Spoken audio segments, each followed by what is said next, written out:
G'day everyone, hopefully you can hear me. This is Heath, this is the Initia-Tea-ve, and this is thrown together rather hastily. This is Roll for Initiative. It's a little informal chat show. This is not Barbara Walters, this is not 2020. Well, this is 2020, but you know what I mean. This is where I find people that are fun in this great gaming hobby we love and use, and I just give them a bit of a chat Aussie style. So I've got a couple of fantastic guests coming soon. I've got Joel Auge and I've got David Morin from Mythroll Armory. They're also from RealmSmith, and they've just finished a 3 and a bit hour live stream. So we're running a little bit late so that they can at least freshen up, because we want people to be relaxed here. We don't want people to be running crazy. We leave that for the gaming. We leave that for the gaming, the running crazy and the screaming. You know, everyone loves Jeff Goldblum, Jurassic Park 2. Ooh, now later, running and screaming. So I've just let's see. All right, so this was something that Joel. I was trying to get Joel on for ages, and neither of our schedules sat right. And I had today off because my car needed repairing. Yay! And I just happened to message Joel and say, "Hey, let's do Roll for Initiative soon. Let's do the chat." And I don't know what made me say. I said, "Why don't we do it after the game?" And I'm like, "No, he won't want to do it after the game. He'll be absolutely naffed." And Joel said yes, like the true champ that he is. And then he dragged Dave in as well, which is very cool. And I think with both of them are just about ready. So I hope everyone is on the edge of their seat. Let's see. Now, StreamYard's not. It's a program that I'm using, and I just have to remember how to click onto this so I don't click the wrong button and end the live stream. That'd be fun. Alrighty, let's have a look here. Oh, it looks like both of them are ready. Fantastic. I will add them to the stream. I'll add them in no particular order. There is no favoritism here on the Antipodean D20. It's Joel. There is no favoritism at all here on the Antipodean D20. It's really Dave. No favoritism at all, I promise you. Okay, let's have a look here. So this is going out on Twitch, this is going out on YouTube, this is going out on Facebook. If you're watching in one capacity, feel free to jump on one of the others and like, subscribe, do all that fun stuff. Would be fantastic. Thank you very much. Alrighty, let's add them again in no particular order. It's really Brandon. That is my no favorites at all, I promise. All right, here we go. Without further ado, bringing on Mr. Auge and Mr. Morin. Hey. Alphabetical order. There we go. That's all. It's alphabetical. Alphabetical. That's right. Well, Antipodean does sort of ANT does become before AUG, so that's there. You go. Wow, what a oh, hang on, I'm off camera. Let's just change this up. And I'm so overexposed. I'm underexposed, which is not something. It's not something you say about yourself very often, Dave, or anyone could for that matter. We don't want any exposure. Dear, oh dear. Yeah. I look like Scotty's trying to beam me up. Not now, Scotty. Not now. Oh, it's hopeless. I'm just so pale. Yeah. Practically, so white he's practically blue. I'm almost translucent. It's all those Canadian summers, eh? Yeah. We're so far away from the sun. Although it could be mistaken for a Scottish summer. I tell you what, Joel, you had me on the floor rolling. That was hats off, mate. Hats off. That was brilliant. Thank you so much, my friend. Yeah, it's near bother. Yeah, you've got it down too. My lovely wife, who's just exited because she's like, I am so out of here. Long story short, she and I, her family's from England. She and I spent a year and a half over in the UK back in 2007, 2008, and we lived and worked in Scotland for about 6 months. Well, that's a wee time. Yeah. There is something called Buckfast. If you know what it is, avoid it. If you don't know what it is, avoid it. Alrighty, so what is a roll for initiative? Let's go over the ground rules. You don't really need any dice. I make it up. It's a bit like whose line is it? You know, the points are made up and the rules don't matter. Yeah. So I started this off with a good friend of yours, or two good friends of yours, Mr. Luke Gygax and Mr. B. Dave Walters. Nice. And it was done just completely on a lark. I was talking to Luke. I said, I'd love to have you on the stream. And he's like, cool. Right after the Tides of Wildemount prologue, episode 0 of season 1, I messaged Dave, B. Dave, and I said, hey, I'd love to have you on my show. And because he must get spammed by a lot of stuff, he didn't get back to me until almost 6 weeks later, and he's like, so sorry I missed your message. Yes, I'd love to. So I teed it up with Luke and B Dave, and we did that, and it was fantastic, and it just worked. And being the Antipodean D20 and wanting to keep it so that it had an Aussie spin, my next episode had a couple of Aussie creators on there. And so then I thought, well, who do I have on for my next one? I reached out to Joel and I said, hey, you guys are awesome. I'd love to have you on. We want to do fun things like we want to talk about RealmSmith. We want to talk about Mythroll, obviously. There it is. We know that sound. There it is. And we want to talk about all sorts of fun things. Let me just hang on 2 seconds. Let me just you want to talk about fun things like that as well. Yes. So hang on.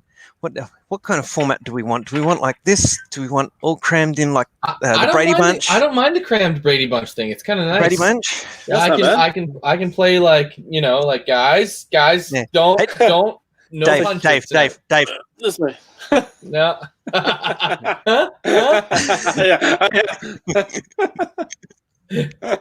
This is anyway. It's like we're in a car together. All right. But exactly.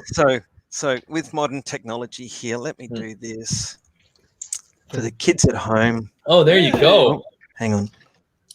I'll mute that one. So there we go. Well, that's awesome. Are those the green ones? Or the blue ones? The green ones. White ones. Those are Black Knights. I couldn't remember. Left is the green. I was looking for green and gold, and I was bitterly disappointed. They were all sold out. No love for the Australian market. No, it's so hard to get anything into Australia. It's so hard. It's so hard to leave Australia too. Alrighty, so let's drop that out. I've done that. There you go. There's your free advertising. On special. I tell you what, I do like the little case though. That's pretty cool, and it's embossed with Mythroll on top of that too. Yeah. These have actually been used. These have been used in game and on stream. These were used as part of Gary Con's Autumn Revel. I was lucky enough to be in a live stream game that was run by Chris Lindsay, and I used them for that. And they got me not one, not two, but 3 nat 20s, and I was really happy nice. With that. It also got me a nat 1, but we don't need to talk about that. And I also used them.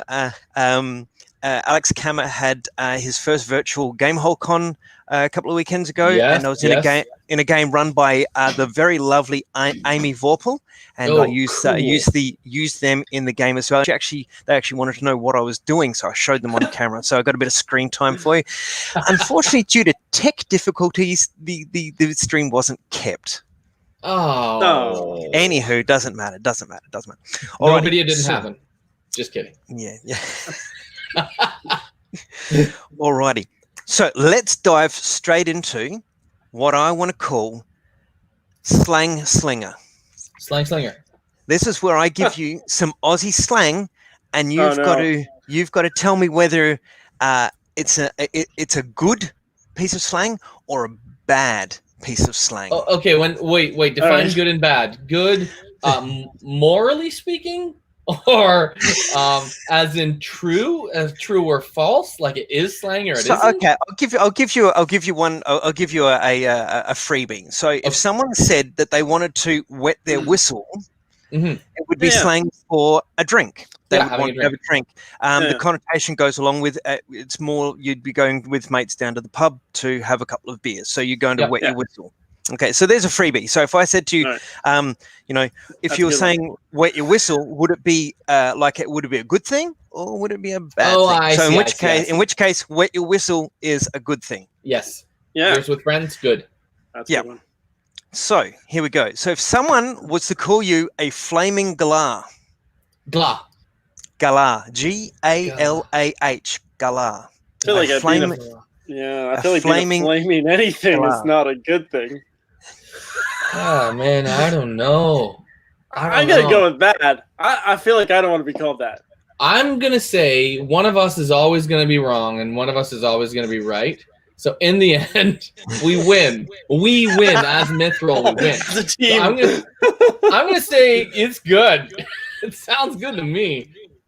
Okay, if someone was to call you a flaming galah, it'd be an insult. Okay. What are you doing, you flaming galah? Okay. So bad. Yeah. So a galah is a type of local bird here, and it is raucous and it squawks, and the squawk that it makes can be quite hard on the ears if you've never heard it before. So so a Right flaming up my galah alley. would be, there you go, would be someone raucous that has no volume control and is just generally being an idiot. Sounds like punk rock. So like Dave in real life. I play the character on TV, but Dave plays him every day. Yeah. Just so you know, we're good buddies. But Yes, we rip we're each other close apart. friends. We can rip on each other a little bit and Okay. still not hurt each other's feelings. I can feel the love. I can feel the love. Now, anyone watching that has a question, please comment. I'm a one-man team with this production. It's me, myself, and I. There's 3 voices in my head. My therapist gives me a group rate, which is good. So if you have a question, put it in the chat. StreamYard has a capacity that whether you're watching Twitch, whether you're watching YouTube, or whether you're watching via Facebook Live, I will see the comments here. Please subscribe and like all of them. And I'll be able to pop it up on screen, and we can address that when we get to it. All right, so your next question, your next one, whether it's a compliment or an insult, is if someone called you a drongo? A drongo. Don't be such a drongo. You're a drongo. No, Like, no, how you're can a that be good drongo. thing? It sounds like a It doesn't sound good. so dingo. That's what it reminds me of, but it's a moderately sized dingo. So I'm gonna It say sounds like bad. you're a drunko. Yeah, you're a drongo. Drungo? A drongo. A drongo. Yeah, Drongo. DRONGO. Could you use it in a sentence? You're a Don't drongo? be such a drongo. That would give away the connotation. Yeah, of it it. would. A drongo. So I was saying to Philip, you're a drongo. Yeah, that's not good. Philip's Philip is a Philip's a drongo. drongo for sure. Definitely is. That That guy's dude. such a drongo. I'm gonna I- say bad. That's not good. Yeah, that's not good. You're correct. Yeah, a drongo is again if someo's being idiotic. Okay. Yeah. So again, totally appropriate for us. Law of averages. Next one's a good one. Yeah. Law of averages. Okay, changing it up a little bit. It's a It's a descriptor. If someone said to you, "Where's the dunny?" what would they be asking you for? The bathroom. Sounds like it. I want to be dunny with this. Like I don't. That's something that needs to be dunny. Yeah. Dunny. Dunny. He's the Aussie. He's the Aussie one from the Osbournes. Dunny. I You don't think even washroom? know what That's that what you think? is. Dunny. Where's the dunny? Correct. It is the toilet or the washroom or the water closet. Whoa. What, man? I need to play more So now- games like this. Traditionally, a dunny was a long drop. Now, if you don't know what a long drop is, it's basically I had a long drop earlier. a pit.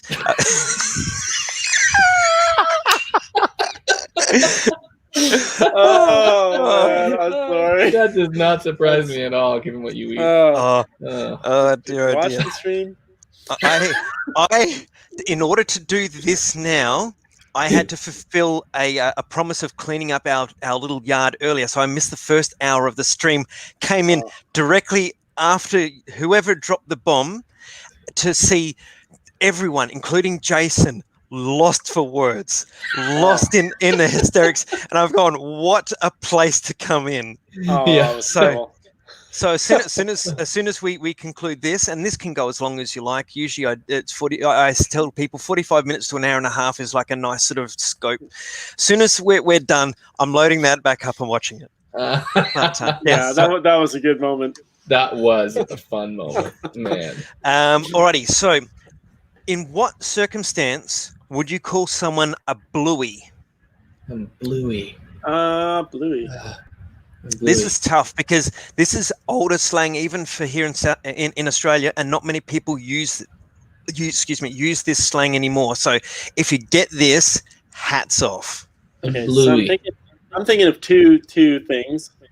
One is a drowning victim. That's probably not what you call somebody. The other one is no, like somebody that just talks a lot. You ran out of air, so you're blue. Or no. No. Think of a hair. Yeah, Hair it feels color. like someone. It feels like someone Hair who color? would be pale, or like, you know, someone who's like fair skinned would be a bluey. Like Dave is a bluey. Yeah, you know, like I'm a pinky. Yeah, but you know, like, so I said it earlier. Like, you're so white, you're blue. You know what I mean? So Bluey, or like somebody that's just down all the time. Yeah, like someone who's a ginger, or someone who's like, whoa, perfect. Someone who's redhead is a bluey. What? Yep. How do you connect those? My late grandfather, my paternal grandfather was a redhead, and one of his nicknames was Hey Blue. Wow. Huh. Blue. It's going grey now, but when this is a bit longer, I get this lovely little red patch here at the front. My red patch is going grey too. Nah, it's all good. So there, well done, Joel. Wow, alrighty. that was a total mistake, like total accident.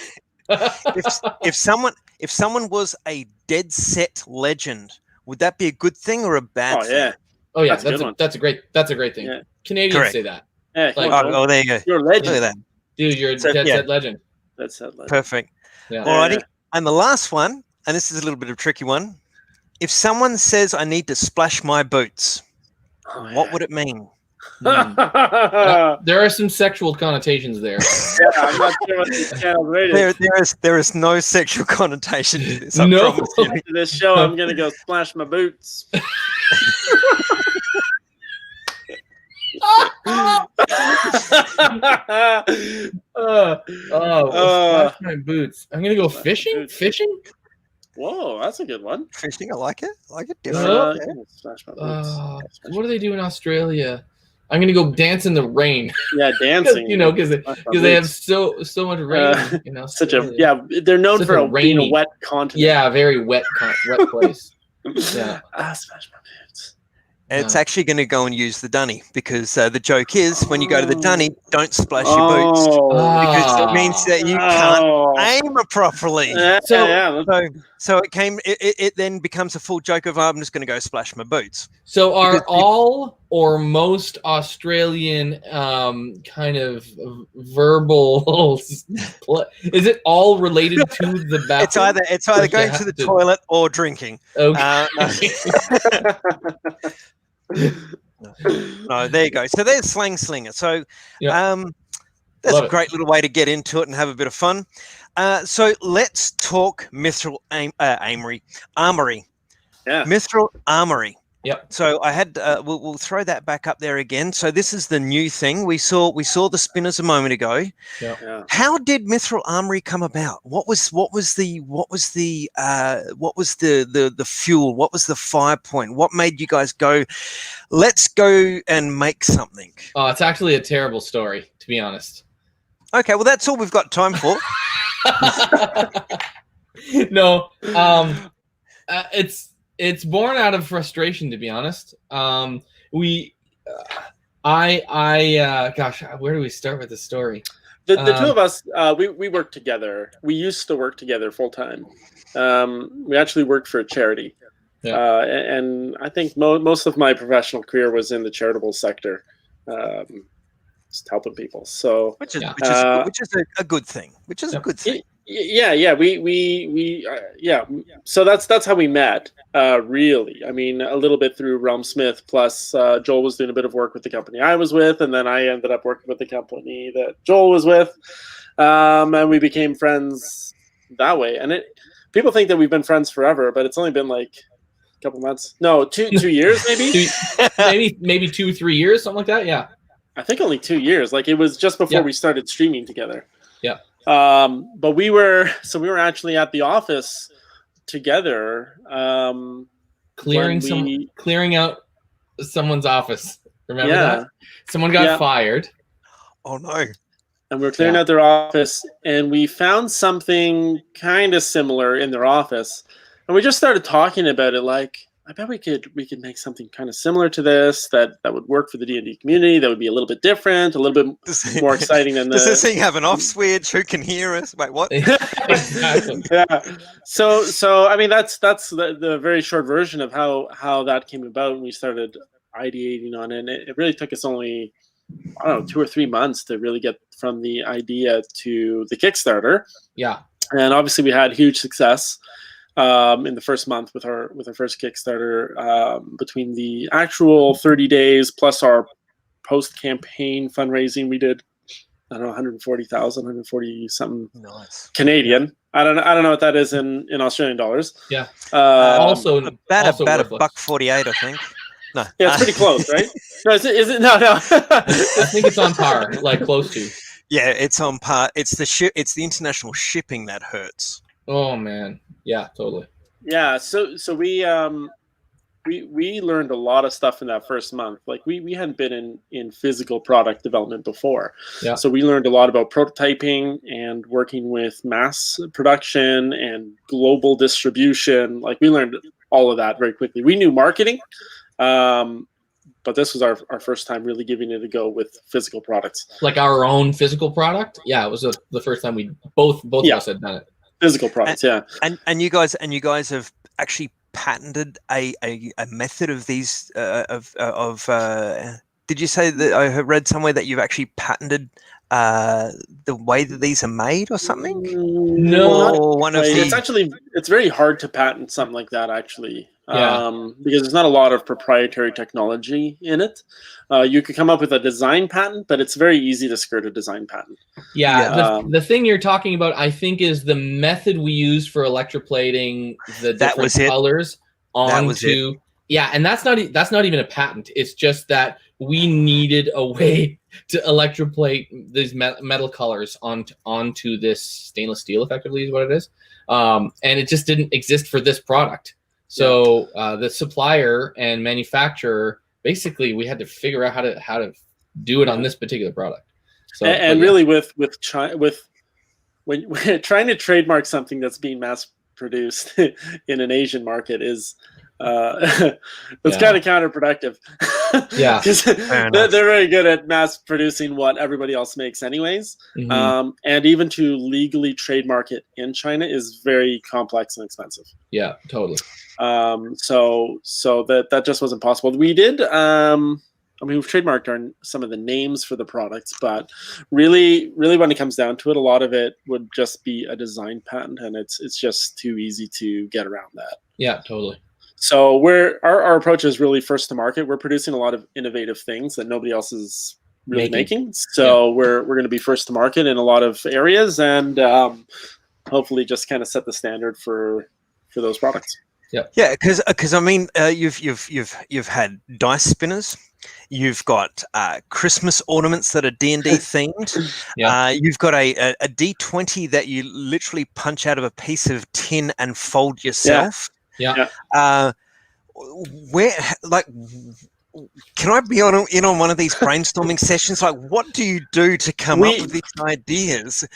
We come up with an absurd amount of ideas. Absurd amount of ideas. We live very close to each other. We're together quite often, and we spew out ideas constantly. And really, the spinner was the first one where we said, let's go for it. We know what we want to do. We know how we're going to do it. We're just going to do it.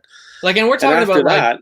Like, we're talking about ideas like not just product ideas. Like we'll have television show ideas. We'll have like ideas about, you know, how to, I don't know, there's like how to drive better, like, you know, like there's just, we're just constantly ideating because we're both that way. And we both also have the ability to determine like what is doable, you know? Yeah. So like when we both were sitting in that room going like, I think we could actually do something with this. And both of us didn't argue the other one out of it. You know, like that's the other thing that happens between us a lot is like, if it's a bad idea, one of us will catch on pretty quickly that it won't work. And just be like, that's a dumb idea. We should not pursue that. So yeah. So we actually have ideas. Because what do we kick out next? We kicked off the 1020 after that. Then we put out the perplexing puzzle experience after that. Yep. But we have ideas that we started developing before the puzzles, before the ornaments, before sketch dice. Yep. We had ideas that we've been working on since before those. Yeah. That are going to be coming out next year. Like we have at least 4 products planned for 2021. Yeah. And the goal really is to try to, I mean, we like the model of like having an idea, having it tested by the market. So like putting it in front of gamers on Kickstarter and having them prove whether or not it should succeed or fail. Like that model. And then if it does succeed based on their feedback, it just goes into our store and then we sell more of them. Right. So that whole thing just works really well. We love that model. Is there something you can tell us that didn't make the cut? You both come up, someone come up with an idea, you both come up with an idea, and you both laughed at each other and went, "Yeah, that'll never work." There's got to be for every one that we've pursued. I mean, was there the Joel and Dave tongue ring that sort of let's not do that, or let me open up my folder of ideas. Oh yeah, I got one of those too. Okay, so I hope Joel doesn't mind me sharing any of these. Well, it's actually not. It's not a bad idea, but for a lot of reasons, it just won't work. So we were going to make a waffle maker that produced D20s. Now we actually found out that somebody was doing that already, big giant D20s, but it was the same on both sides. So we thought we could actually make a set of them that are different on each side. We thought we could make characters, and we actually thought we could make terrain plates out of them. So you could make waffle, like you can make a terrain characters and dice all out of waffles. But it was it was just going to be expensive. That was our thing. So we want to produce ideas that are business wise they make sense. Not that they're just a cool thing that we're going to have on a shelf for a long time. It's got to make sense. So those got cut because the cost of casting iron plates for 1,000 waffle makers is just too expensive. my brain has already gone to a game that's like stacking dice. You could have your waffle maker, and you see some like or like a toasted sandwich maker here where they get 4 in it, and you can have one as a D20, one as a D12, one as a D10, one as a D8, and you just pour into each of them, and your stack of waffles is like your stack of dice. Yes, there you go. Yes. Just do it. I can appreciate the construction cost. No matter how cool an idea, someone may not buy it for $500 on Kickstarter. That's right. Yeah. And it's just like Dave said, we have to be wise about what we produce, right? So Joel, I texted you to see if I could share the other idea, because we came up with another idea. Okay, so the thing with some of our ideas too is that at first they seem great, and then as you start working on them, you're like, I don't know. Like there's ideas that are good ideas that we haven't released yet, but already I'm like, I don't know, are they as cool as we really thought when we first came up with it? And then I see, I don't know, I start playing with it and I realize, it's still cool. Yeah, there are a few that are baking, like Dave said, in the oven that are in development. That the process to get to a final product is longer. It just is, because there's more things to test through. Doesn't mean they're complicated products. It just means that getting them made is harder to do. Yeah. But they're worth it enough, and we believe in them enough that we're putting the time in to get it right. And there's a few of those. But yeah, Dave, you can go ahead and share that one if you want. Okay, so another one. There is a button in the studio where it says share screen. If you've got something up, you can share it up as well if you like. I don't know if I have images of this, actually. I don't think you do. I don't think we do. I do. We actually did get That's models made of these, Joel. Remember, we got models made of these. Oh, we did. I had an artist work on these. So, but I don't think I have them here. So who makes the skinny minis? Dungeon in a Box. Dungeon in a Box. Yeah, Dungeon in a Box. They're a subscription company. They make what they call skinny minis, which are plastic with like a sticker on each side, and I don't know, they're a 2-dimensional mini that stands on your terrain. It's a plastic standee with stickers either side, right? Yeah. Okay. Yeah. We almost made a cross between that and our Christmas ornaments. That we were going to call tinny minis, that were going to be metal with enamel paint on each side, so a little bit more durable, a little bit more vibrant. But I don't know. It's funny to look back on these ideas and think like if I may, and coming back to our previous game of Sling, here in Australia, a tinny has a different meaning. It's not a bad meaning, but a tinny is a can of beer. Oh, hey. So when you say a tinny mini, I'm envisioning this game where you got all the miniatures and they've got a beer and they're making their way through the dungeon going, oh Christ, are we there yet? Can we just go? There's a bunch of drunk minis. Exactly right. You know, all heading to the Denny. That's right. Like, I can imagine this scene where, and unfortunately this will bring back bad memories for Joel, but Falfa and the door mimic, if that had an Aussie spin to it and you had a tinny mini, it would then end up with things like, crikey, you flaming galah, and then have Falfa beat the door mimic to death with this can of beer. Yeah. Say, man, that's a good twist on the original story. That's what the mythology is going to interpret it as in the future. It'll be like, no, he was actually Australian, I think, is what he was. He was, yeah, and he was holding a can of beer when it happened. Yeah. Oh, crikey! Oh, crikey! You're flaming galah! I love mashing accents and characters. Yes. Quick segue. I used to work in Queensland, and one of the lovely ladies that worked for me was French Canadian. Okay. And Ev, her name was Ev, and she insisted on teaching me a little bit of French, most of which I've forgotten. Okay. And first 2 minutes in the morning was French. Had to be French. Bonjour, comment allez-vous? Je m'appelle Heath, that sort of thing. A lot of it I can't remember. Now, I love accents, and it's probably one of the reasons why I was drawn into gaming, is that becoming someone else with the correct intent and the correct context. I love the Indian accent. I love the Indian accent. Buddy, man, you do it. Don't get me started. So this young lady, it was sometimes very difficult to get a laugh out of her. So I thought, Aussies are crazy. We're crazy. We do crazy things. Yeah. So one morning I thought, I was in a funny mood. I thought I'll have a bit of fun with her.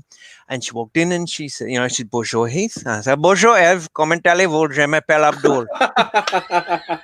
And there was a full 2 seconds and you could see the brain moving.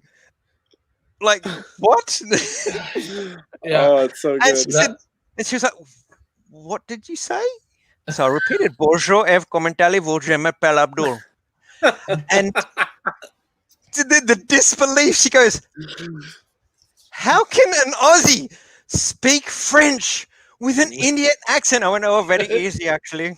Oh, man. So that was a pivotal point of me embracing, let's just go crazy.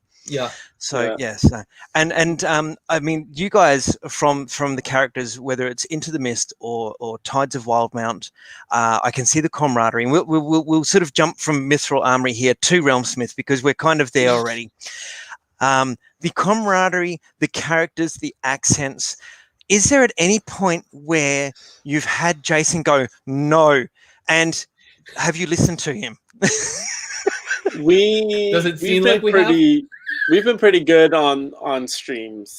Now the stream has evolved quite a bit over the last few years.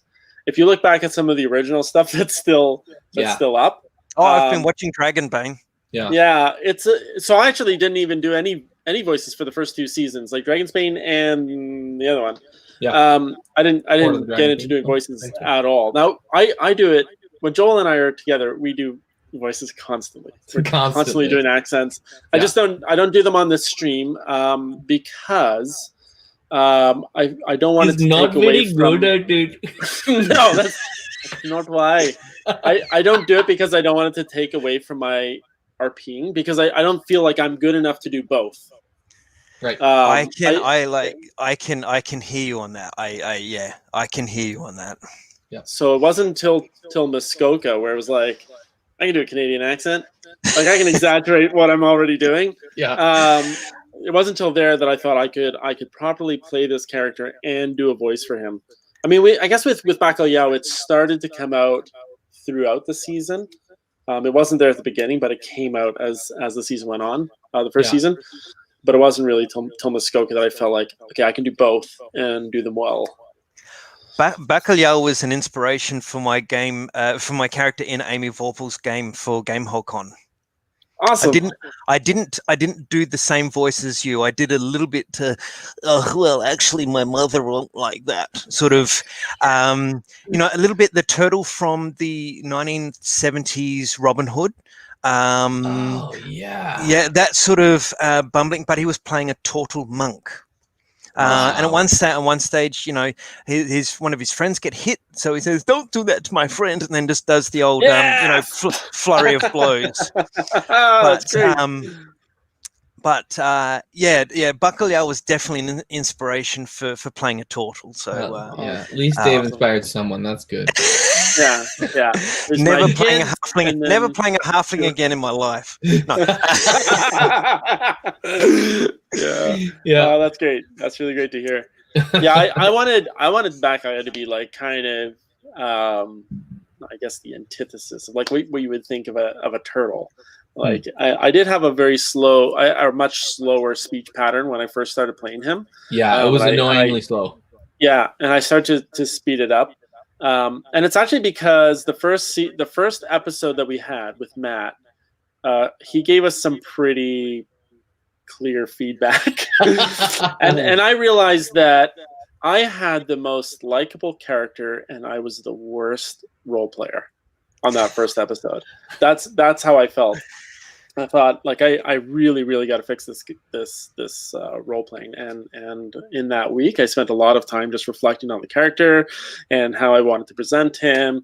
But I've given him like the abilities like Misty Step and Long Stride and Dunamancy. A long stride for a turtle, I love it. Yeah. His movement is actually really high. It's like 40 feet around. Which is why in one of the first episodes I raced. I actually had a race with Bolt to see who was faster, and then we ended up tripping over each other. Yeah. But I chose all these things that kind of go against the idea of slowness. Like I can control time. Like what's slow if you can rewind time? Certainly, what's slow about Bacalhau is not his movement. Yeah. Hey, when you're if a turtle is perceived as slow and you can slow down time, you're no longer going to be slow. Yeah. That's right. Yeah. That is. We were commenting about this just listening back to the stream in prep for tonight's stream. Yeah. How it's so cool that Bacalhau has those abilities. Like the Dunamancy. It's just so cool because you're right. It defies what it is to be something slow that can move through time and make things happen. You know what I mean? It's crazy. It's awesome. Now we started this segment about accents. We did a little retreat recently. We went out to a little island, 2 acre island owned by Joel's brother. There was you and me and Julian, Jay, Brandon. Yep, that's right. Is that all of it? Yeah, all the five of us. Just 5 of us. And man, we unleashed a string of offensive accents for 3 days. Yeah, we played characters we could never play publicly. Yeah. And it was really fun.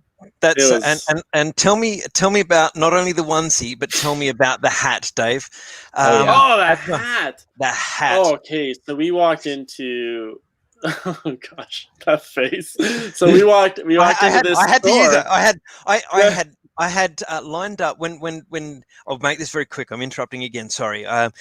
When I lined up with Joel, I already had the Falf thing I'd cut out, got it all prepped, and I'm like, who else do I have in? I like to try and have differing sort of people for a bit of dynamic. And I'm like, no, I've got to have Dave on. And when Joel said you're on board, a couple of hours ago, I'm fantastic. I have to find a picture that I can use. I found the wood chopping picture with the piece of timber flying. I'm like, perfect.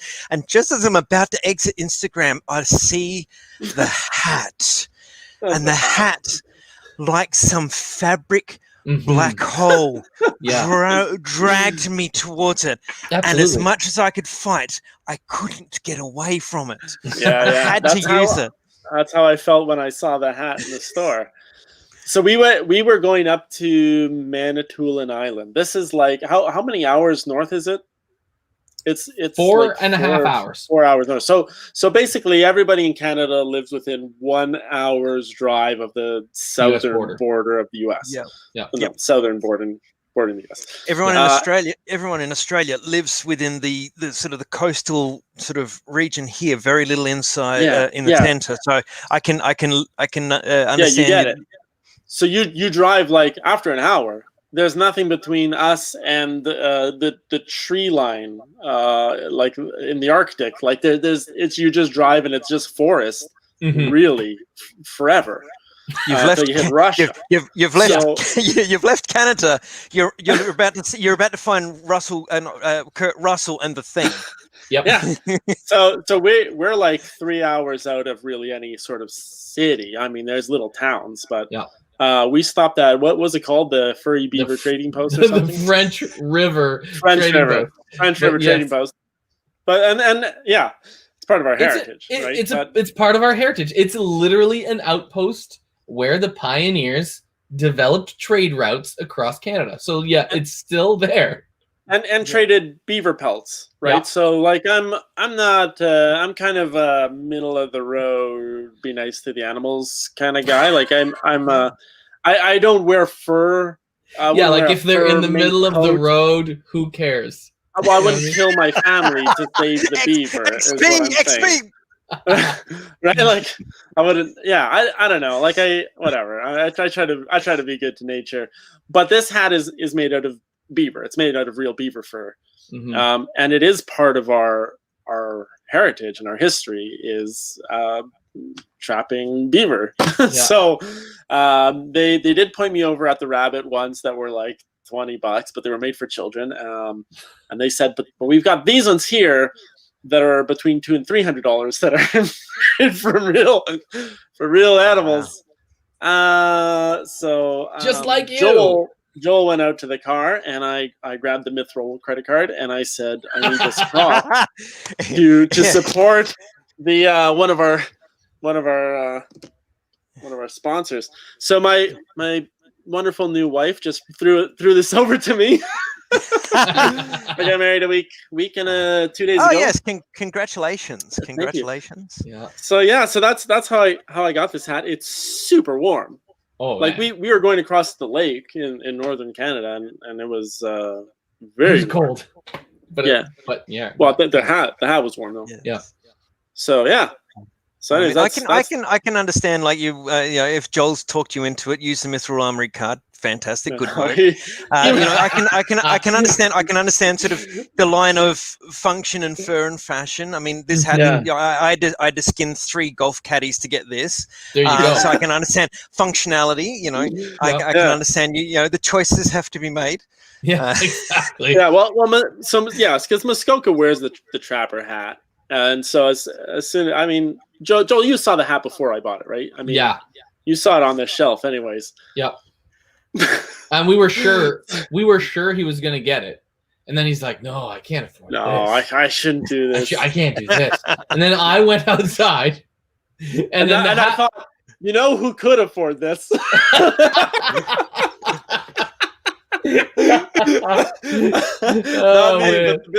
You've got your money's worth out of it, because, correct me if I'm wrong, but it had center stage in the Night Before Christmas video, didn't it? It did. Yeah, it did indeed. The Night Before Christmas. That was great. We shot that in my shed.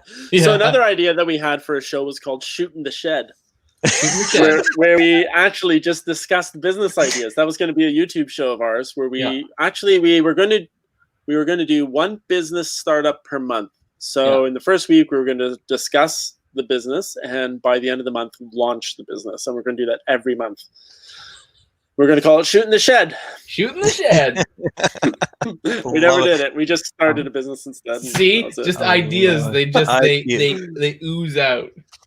Yeah. Alrighty. So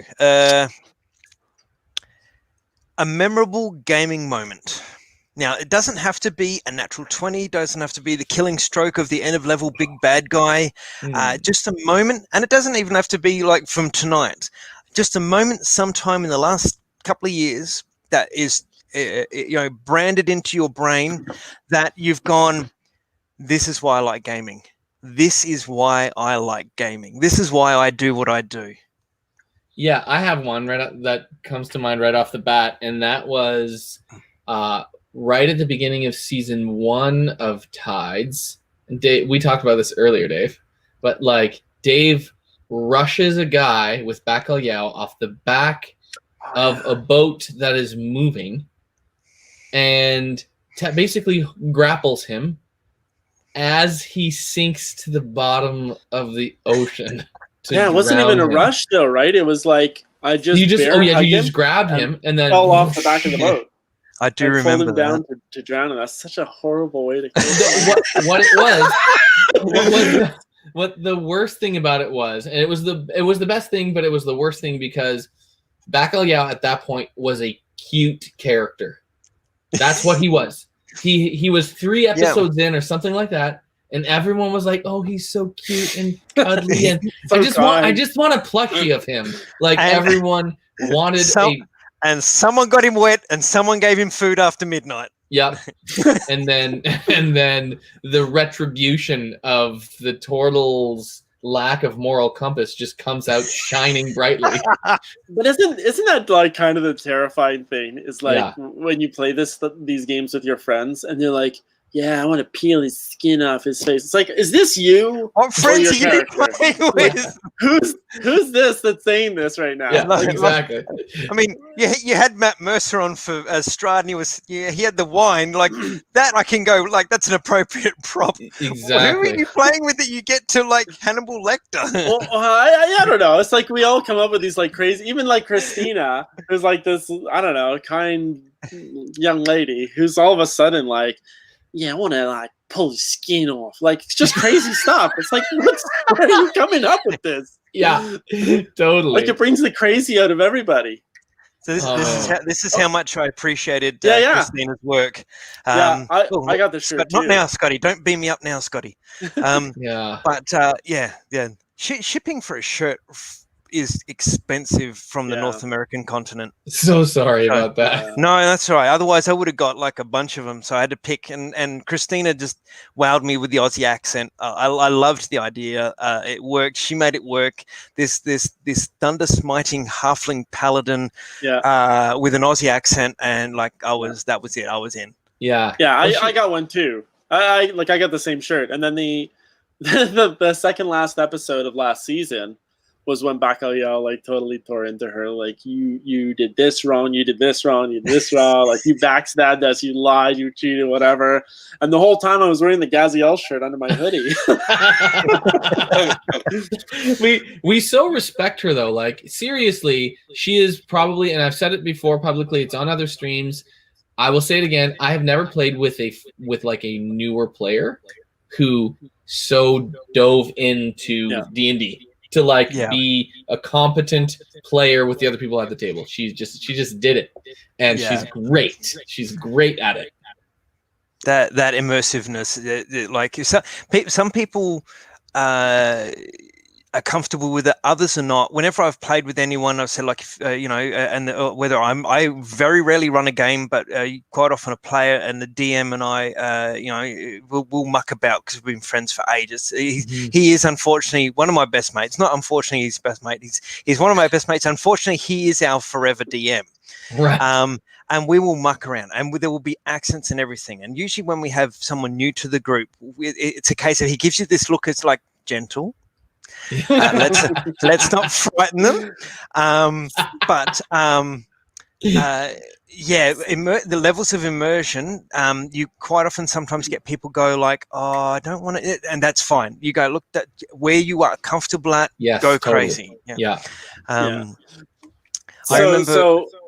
In Dragon's Bane, that was when Brandon was finally DMing us, and I got to get a little bit of revenge on Jay, because he was playing this monk, this quiet, like doesn't talk very much Dragonborn monk. Yeah, that's the guy. It was gold, wasn't he? And he had the robe and the hood, and he very rarely didn't let people see the. Yeah, and my first character had been a line thieving, like sarcastic little monster, and then in the second stream, I played that character's great grandfather, Cornelius, who was very anti-lying, anti-stealing, like just a good guy, and he had this like cutting kindness about him with Cornelius. Oh, man. Who was the sorry, that was the great grandfather of the thief. Who was the thief? Was that Balabar? Yeah. Right. Yeah. Which actually isn't his real name, but his real name never came out because he didn't trust anybody, so he just gave a fake name. Well, that's another story. But poor Crichton, like he'd roll something and fail at it, and Cornelius would just be like, it's okay, you'll get it next time, Crichton. Like, that was a good effort, you can do it. And Jay would just be like seething. Just like, oh my seething God, underneath. Every time I heard the name Crichton, I kept waiting for like Red Dwarf references. Oh gosh! It's an old Android saying 111-000-111-00111-00111. Don't stand around jabbering when you're in mortal danger. Red Dwarf is one of the most messed up shows I've ever watched. And do you know how the guys came up with it? They were literally in a pub, 4 drinks in, and going, Star Trek, Star Wars, Doctor Who, wow, like, a sci-fi show would be fantastic. And they literally wrote down all the ideas they had on a little beer mat, a beer coaster. Oh, man. That's the best. Those are the ideas that should be kickstarted. And I tell you what, it'll be a sad day if they don't still have that somewhere. Yeah, totally. Amazing. Alrighty. Let's see. Where are we? We're an hour 8. Do you guys need to go anytime soon? I can do this for a little bit longer. I don't want to stretch the friendship. If you're not in a hurry, we can sort of do a couple more fun games. Let's do some games. Alrighty. What time is it where you are? Yeah.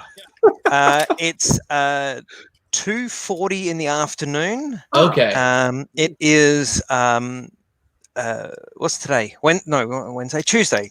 Okay. Tuesday the 24th of November, and it's 2:40 in the afternoon. So, greetings from the future. We find your ways quaint and amusing. You're so wise and old compared to us. Well, it comes from a lot of different things. Margaret, I need my tablets now, please. That's a little bit of Billy the Kid, Emilio Estevez's Young Guns 2, right at the end, where he plays Bushy Bill Roberts. Bushy Bill Roberts. Yeah. Hey, where did Emilio Estevez go anyways? Well, he can come back and his brother Charlie can bugger off for a bit. Right. Yeah. Oh, yeah. Oh, we got a bit of spam in the comments here. Let me just get into Twitch and delete them. If I know how to. Oh, bots. Yeah, I know. Gotta love bots. That's it. I can't remember how to do this. Dang it. Yeah, I keep telling. I love the Sheen family. I keep telling people this has been the most interesting episode of West Wing since Martin Sheen was on. I have not seen the new series of. No, I'm thinking like West World. You're thinking West Wing. West Wing. What did I say? Did I say West World? Sorry, no, you said West Wing, and I'm thinking West World. Okay. Block. Goodbye. Spam. Block them all. Block. Shad, thank you very much. Give me 2 seconds. I'll get rid of this now. So let's finish the shenanigans off. We could talk about other things if you want while you're doing that. What I was going to lead into is what I call 60-second adventurer with an Aussie spin. Make a PC for the other person in any gaming system, and you've got about 60 seconds to do it. PC for the other person, like play character. So Joel for David in any system. Create a character for David with an Aussie spin. With an Aussie spin, okay, yeah. We're doing this now. Okay, cool. I'm doing this now. Can the viewers just hold on? Yeah, can we just? I need to go do some research and be back. No, okay. I feel like this is really going to expose the stereotypes that we believe. That's all it's going to do. Actually, you're totally right. Yeah, yeah. I would prefer not to insult the entirety of the culture of Australians all at once. Okay, but there's a lot of similarities, I think, between Canadian stereotypes and Australian stereotypes. Okay. I think there's barbecuing. Okay, yes. There's beer. Beer, indeed. And then there's just vast expanses of nothingness. Vast expanses of nothingness. All of this in the center here. Yeah, so you got this is Darwin, this is Adelaide where I am here, and as a kid it would take us up through here 2 days to drive down for Christmas. So there is great expanses of nothingness. Yeah, and for us to drive east coast to west coast would probably take about 7 days straight. Yeah, I would say. I have heard that Adelaide is the world's, and I may have read this in a Nat Geo magazine when I was 12 years old, but I've heard say that Adelaide is the world's prettiest city. Is that true? Other cities would argue it is pretty good here. We have a lot of churches, a lot of cafes, a lot of wine. So maybe it was through, rosé tinted glasses. Okay. But Adelaide was designed by Colonel Light. He was a military man and with a military mind. And it's actually laid out where the CBD is, right in the center. And it's a very north-south city in the center. A whole bunch of parklands around. And then all of the other suburbs around is pretty much in 90-degree blocks, and then there's four great roads coming out of the city itself. So when you say CBD, you mean cannabis-based oils? That's what was used as he was designing. Central Business District. Okay. See, so there is one trait about Canadians that differs.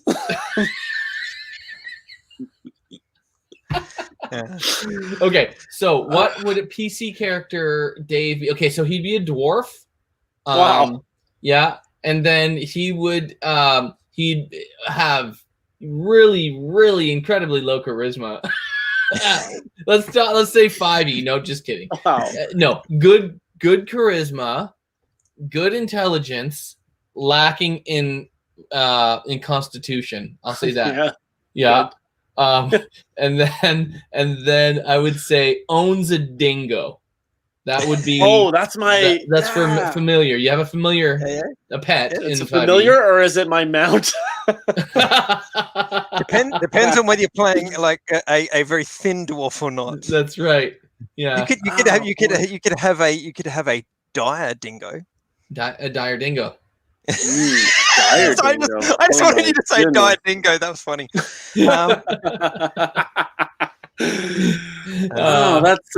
That's good.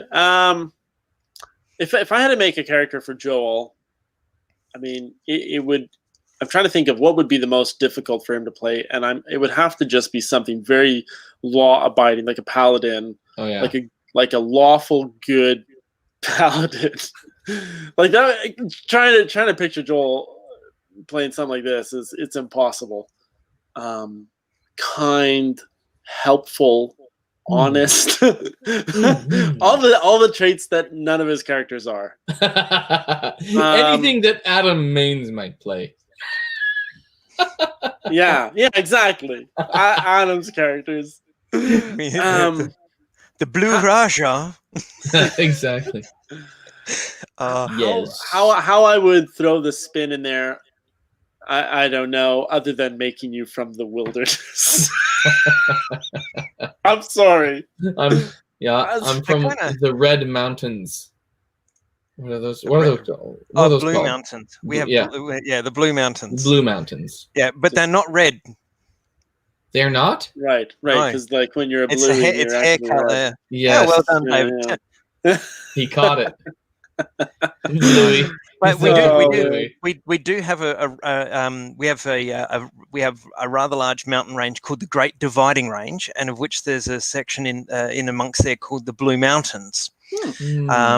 Actually, there's some very good cannon fodder. Not cannon fodder. Some fodder for a campaign in Australia. So Great Dividing Range. You have the Blue Mountains, and in there is a section where there are three rather large outcrops of rock where that hasn't fallen away over time, and they're called the Three Sisters. So already you could start, and it's in a bushland sort of setting. So you can imagine using that in a game. Yeah. There are areas up here in Western Australia where we've got. I feel like I'm the weather girl. But is it going to rain there? High pressure movie day tomorrow.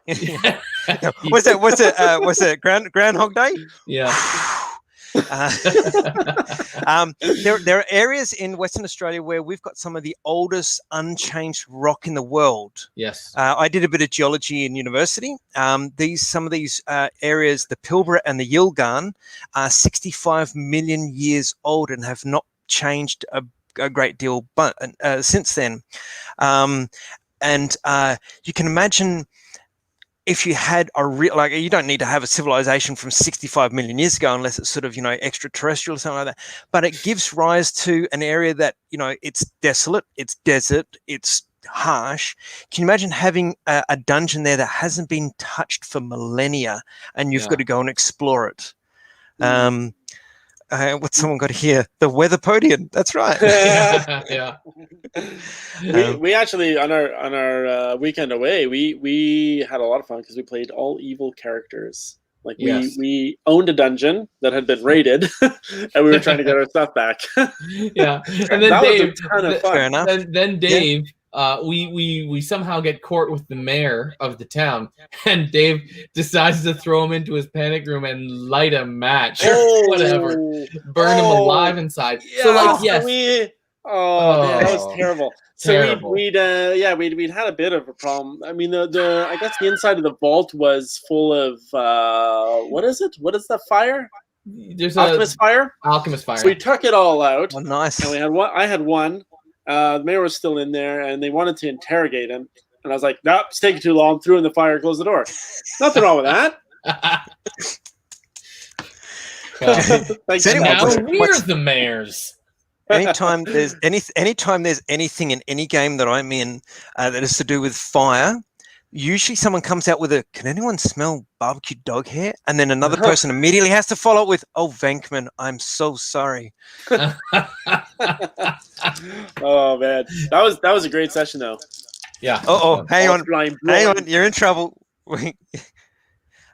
I'm getting. We didn't share all that. We didn't share about what we did at the retreat. No. I didn't even encourage Joel to do the voice he was doing. I didn't do the voice I was doing. No. And you weren't even doing it. You were just talking like you are now. So yeah, exactly. So is that Jason, or is that Julian or someone in there? It's not me. It's definitely Jason. Is someone messing with you? That's Jay. That's Jay for sure. So it's a pity Jason couldn't make it. You said that he had to perm his hair or his beard or something. Was there a treatment that you had to like? Treatments that he has to do to keep his hair looking like he's still 23, but when he's actually 40 something.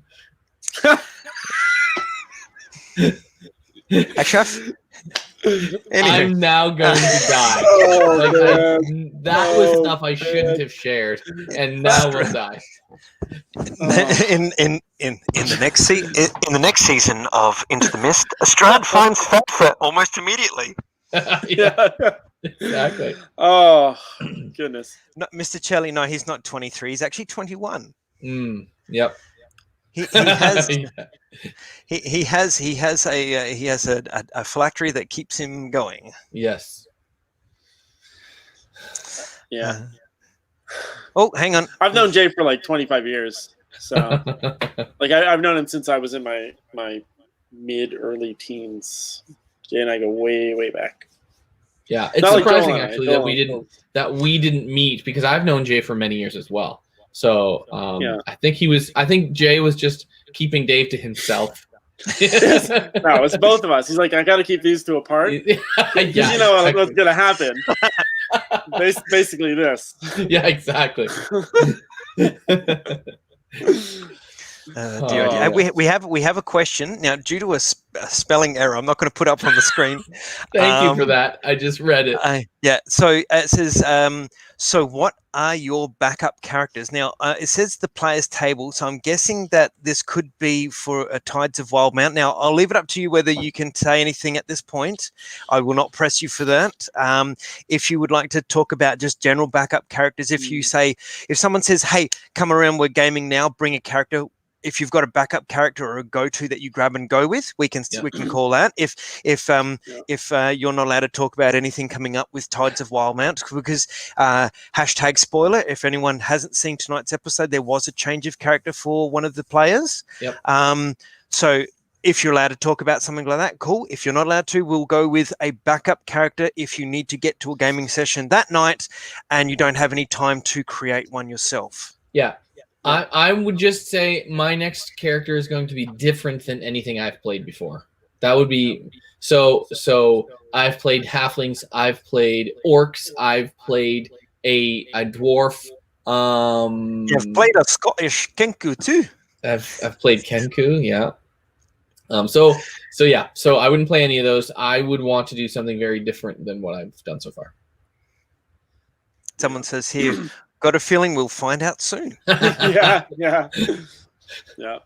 Nice. Shut up, Jay. You gotta get out of the chat now. You mean nice. I can send Jason the link. Jason, just let me know. I'll send you the link for this. Just tell me whether I'll send it in Discord. I'm doing it now, and I'll leave it up to you whether you want to do anything or not. Yes, exactly. Jay's coming. This could be fun. Oh, man. There we go. I'll leave it up to him. We're an hour and 23 into it. I've got nothing to do today. Usually I'm working today and I'm trying to sneak out the back. As you will see in chat in Twitch, I'm usually sneaking out the back doing whatever paperwork I can find to watch whatever part of the session I can. Yeah. But my car had trouble over the weekend, so I buzzed my boss and said, hey, I need 2 days off to try and sort it. Thankfully, it was sorted yesterday. Touch wood, no problems. And I decided to have today off anyway. I get to watch when I'm home. I'm home on Wednesdays. I get to watch Jason's behind the screen live, which is good. And then with Joel, when you have players table, usually that lines up perfectly with Friday mornings for us, which is your Thursday night. I do actually have paperwork to do, so I can usually sit for that hour and chat while I'm doing the paperwork, which is always good too. Yeah. So yeah, to be able to watch most of like tonight live, which was really cool. It was really fun too. Tonight was a good session.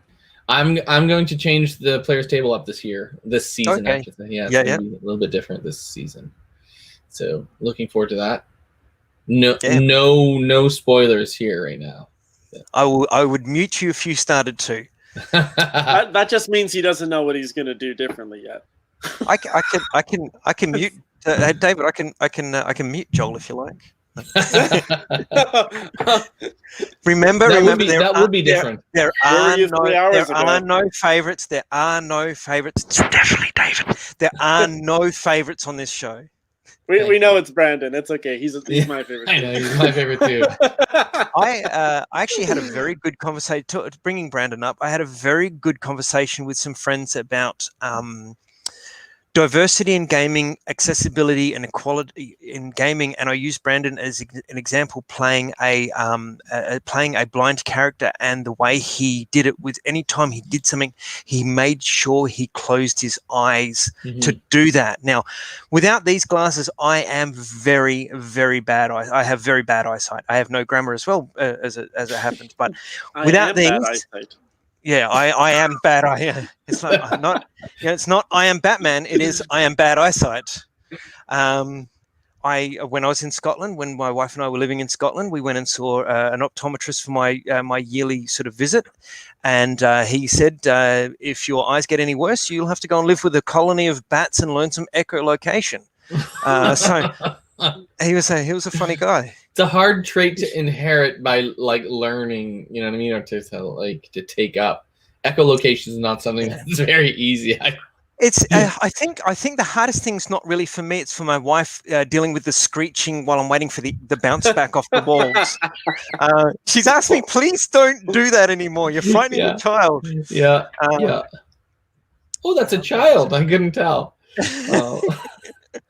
Usually the screech goes over the top of them and you topple into them. Dear.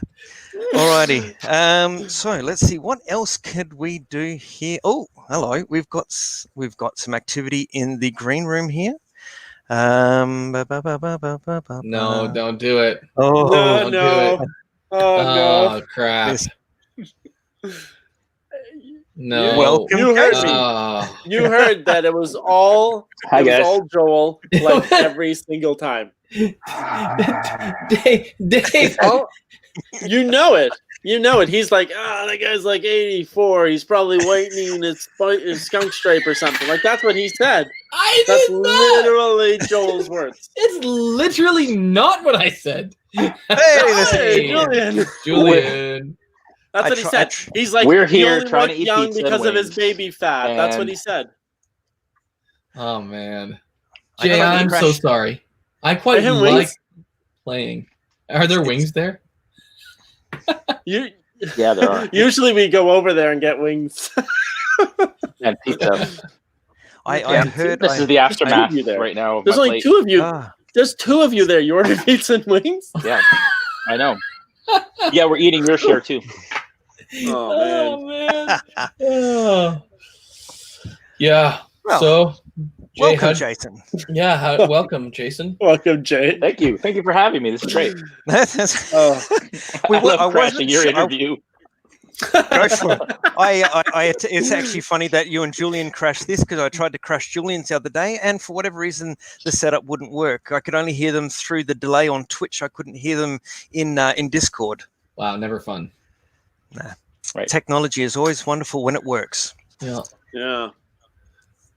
All right. Well, then, while we've got Jason here, and hopefully he hadn't listened in earlier, we're going to go back to Slang Slinger, and we're going to see how Jason goes. Okay. Did you catch earlier when we were talking about Australian slang? I did catch most of it. Yeah, I did. Okay, so I'll take a moment to think of some others that we can try. But so firstly, congratulations on the premiere of season 2 of Tides of Wildemount. Thank you. We should be wearing tights most of the time, and it should be called Tights of Wild. We should. I'm getting this real. I do wear tights. You can't see them because I'm behind the table, but. we're just thankful that everyone's wearing pants. Joel, I have Val for tights and his face.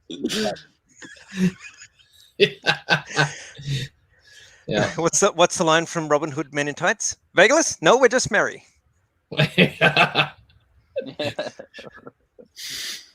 Dear. So I tell you what, from what I caught, when I did come into the stream, because in order to do this tonight, I had to promise my wife the yard work I was doing after watching to do it beforehand, and I missed the first hour of the stream. I dropped in when there was an absolute clanger that was dropped, and I saw everyone, including your good self, rolling on the floor with tears of laughter, and I look forward to watching that back to find out exactly what I've missed. Do you remember the overarching what was going on? Like, were you able to piece it together? I saw comments about a shell, an age, an egg, and I assumed it was something to do with. I assumed it was something to do with Bacalhao's search for a mate and not leaving it too long. Yeah, I was. I was trying to clarify. Like, I had a conversation with the Oracle about.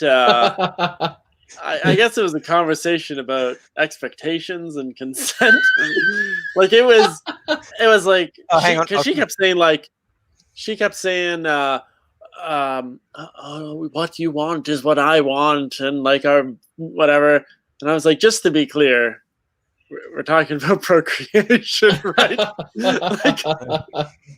Oh man, it was really good, but it was right also after that. like, it was when Snow asked.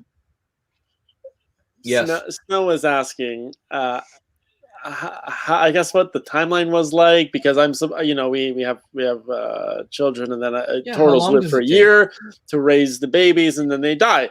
So so Snow was in the middle of asking, like, so how long do you expect that it's gonna be? And Dave was like, said, I don't know, like, I don't know, maybe 20 seconds.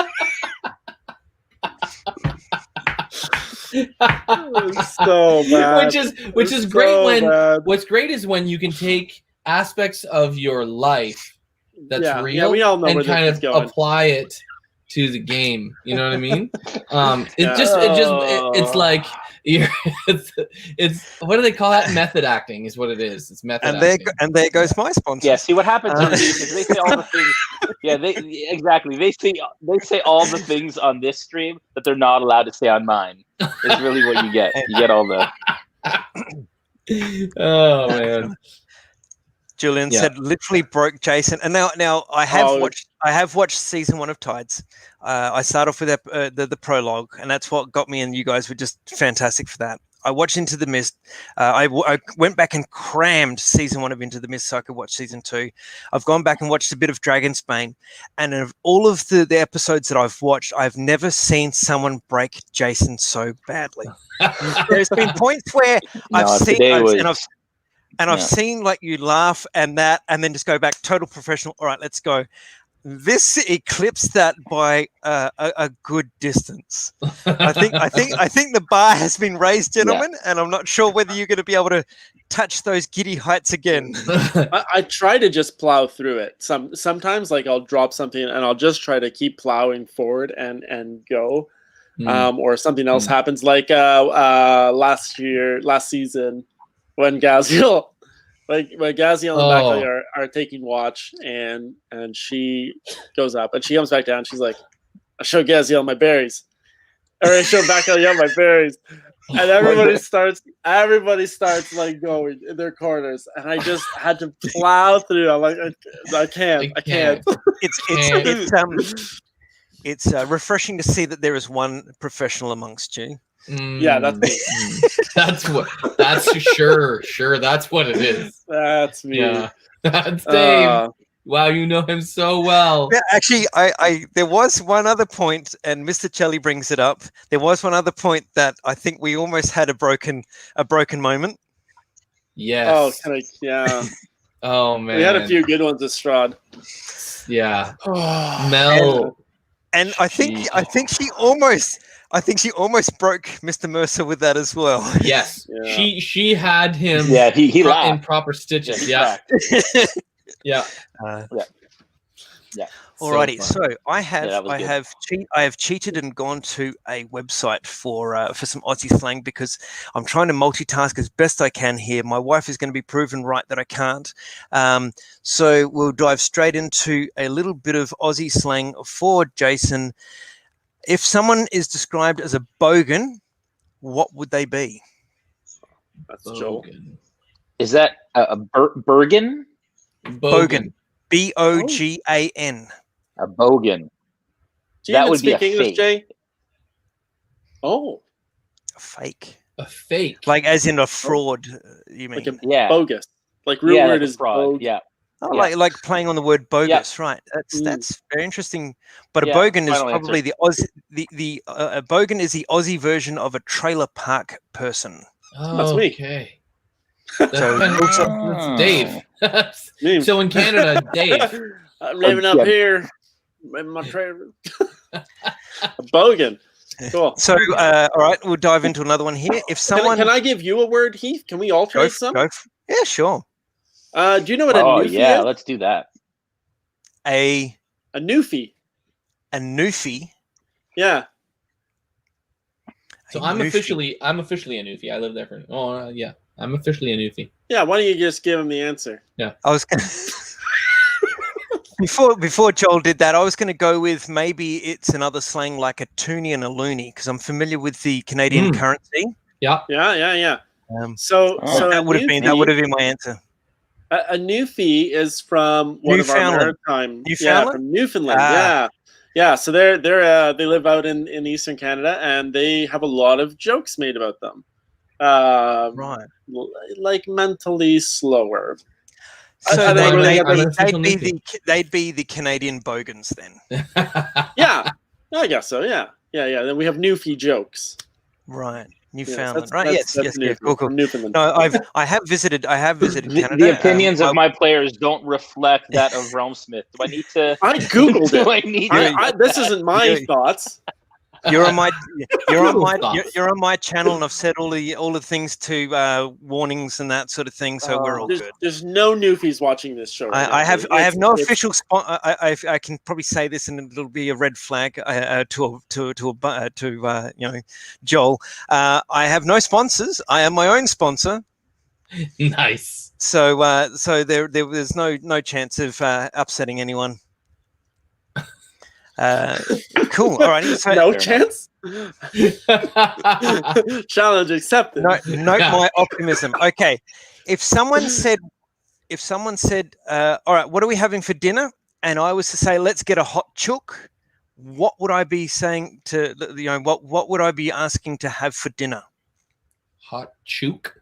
Chook. C-H-O-O-K. C-H-O-O-K. Hot chook. Get a steak. C-H-O-O-K. Yeah, you got chook. this, Jay. If I said, let's get a hot chook, what would I be? As opposed to a cold chook? If it was a cold chook, I know. I knew you were talking about. But lukewarm. You're worried about us, Jay? I was making a funny joke. Oh, you all went somewhere else. Well, funny enough, when you hear the answer, you'll understand. But yes, you can have a cold chook for dinner too. If you like, Jay. You could. Mm-hmm. Interesting. And this is a food. It's a food item. It is a food. A hot chook is a food item. It's like a mishmash of stuff. Sounds I don't know. Check it all in. No, you mean like leftovers? Guess something. Yeah, leftovers. Just chuck it in. Sausage. That's what. Jay's going for the cold dinner sausage. Sausage. Yeah. Survey says. So Ziff's got a hot chook, and that's the correct spelling. All right, so a hot chook would be a roast chicken. I was gonna say roast chicken. Yeah, you were. I was gonna say roast beef. So you can have a hot so my 8-year-old lad, he loves chicken and chips, and then we usually have leftover the chicken, and we have like a cold chook sandwich in the next day for lunch. All right. So Heath, after this, I'm gonna go and grab a Timmy's. Yeah, a Timmy's. I might join you for a Timmy's. That'd be Tim Horton, one of the best coffee places in the world. Yes, well done. Yes. Well done. Wow. We're just expanding culture right now. That's what we're doing. Yeah, that's what we're doing. We're cross-pollinating. So if I was to go over to my fridge and get a coldie, what would I be getting? Cold beer. Oh, sorry. Go ahead, Jay. No. No. Wait. Well, we already said it was called a Timmy. Yeah, probably has multiple. Multiple. Yeah. Alrighty. Since this is my channel, we've got the PG ratings up to explicit language. I can say if someone was to crack the shits, what would that be? Oh, Jay does that constantly. We had a weekend away with him. Dude, I made Portuguese pork and beans. Oh my gosh, we ate were so much of that. The shit. It was so good. Like all the shits we were cracking. Cracked them all. Well, I'll give you half points for that, because to crack the shits means that you're angry or upset about something. But you'd definitely be upset about that if you were having cuisine that would bring about those. Yeah, so that's like pretty. Yeah, mad. they were pretty angry. Yeah. Oh man. Oh, Gator Jules. Yeah, yeah. We were driving behind them, and every 5 minutes the windows would go. So with the map of Australia that I've got here, for Jason, Darwin's up around here. Catherine, where I grew up, is here, and down here we've got Adelaide. In the centre, we've got Alice Springs and Ayers Rock, and it would be 2 days in the car driving to get down here for Christmas. My father used to he would ask people one thing and one thing only, let him know and the windows would go down, sort of thing. And my sister was the queen of silent but deadly. And so can you imagine 6 hours in a car? We used to do 12 hours one day, 14 hours the next day to get down here for Christmas. It's an interesting thing, and being Canadian, you'll appreciate that distance traveled sort of thing. Yes, totally. When my in-laws are originally from the UK, one of my wife's uncles is hard pressed traveling 15 miles to the next village every 4 weeks for the market. Doesn't want to do it. Not gonna do it. Not gonna do it. Alrighty. We'll do one last one here. What is a booze bus? A booze bus? That's a very good one. What do you think a booze bus is? Well, it's just a tour, and you just drink beer. And it's just a tour. It's a vineyard tour. It's a beer tour. It's a tour of vineyards. You just go for breweries and you drink on the bus. You would think that, and it makes sense. Yes, a booze bus, a heavily alcohol intake type tour. Yeah, but no, it's not. It is actually the complete opposite. It is the bus that the police use to set up a random breath testing station. Oh, interesting. Although. Ice cream truck for adults. Yeah, I like that. It plays a song, and all the adults come running. The beer truck's here. This bus. Beer truck. Oh man. I know what I'm starting in the new year. A booze bus. Yeah. Yep. You gonna sell any Mickeys on it? So last next one for Kickstarter. you. Yeah, next Kickstarter. So here, this is an older piece of Australian slang. It is a cobber, COBBER. If someone was to call you cobber, what would it mean? Corn farmer. A cobber. So it's getting late. Cobber. Someone who drinks a lot. Are they all about drinking? In Canada, we call it Dave. Yeah. Cobber. What's a cobber? I'm going to say it's close to someone who repairs shoes. Yeah, that's what I was going to say. I'm going to assume they dropped the L. And no, not a cobber. The L silent. Yeah. Yeah. Oh, I was thinking of like a police officer. You're welcome to get you. Welcome to English. You know what? Yeah, we don't like that letter. Let's make it silent. Yeah, exactly. So a cobber. Let's see. Mr. Carrot says a cop. Gator Jules, it's the Elvish for melon. Ziff says someone who eats corn efficiently. I like that. Yeah. That's the one.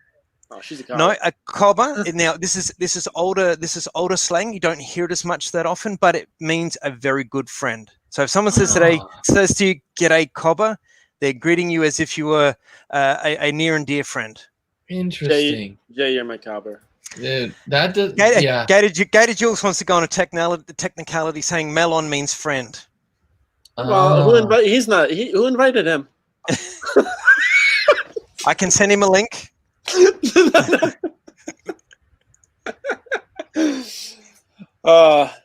Jane's a good guy. Dear. Okay. Right. So, I've got like two things left on my list. We've run a little bit longer than what I normally do. I am entirely at your mercy as to when you want to finish this. We can keep going. We can call it a day. I don't mind. The next one would be if the D&D movie or cartoon was to be rebooted and you were to be asked on with a character of your own making, what would it be? My next one. I don't know.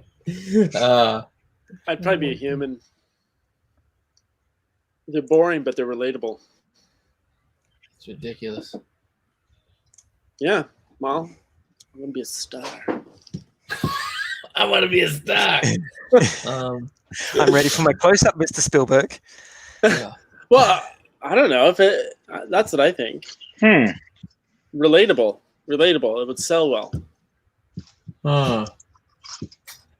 Do you think that just because you'd be human, that you'd be relatable?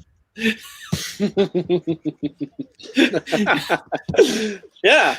All right. Yeah. What would you be? I don't know. The correct answer is anything other than the other movies we've seen, with the exception of Jeremy Irons. Yeah. This is why bad guys floss. No. If it helps, I think I put that question to B, Dave, and to Luke in my first episode, and even they were stuck for an answer. Yeah, I don't know.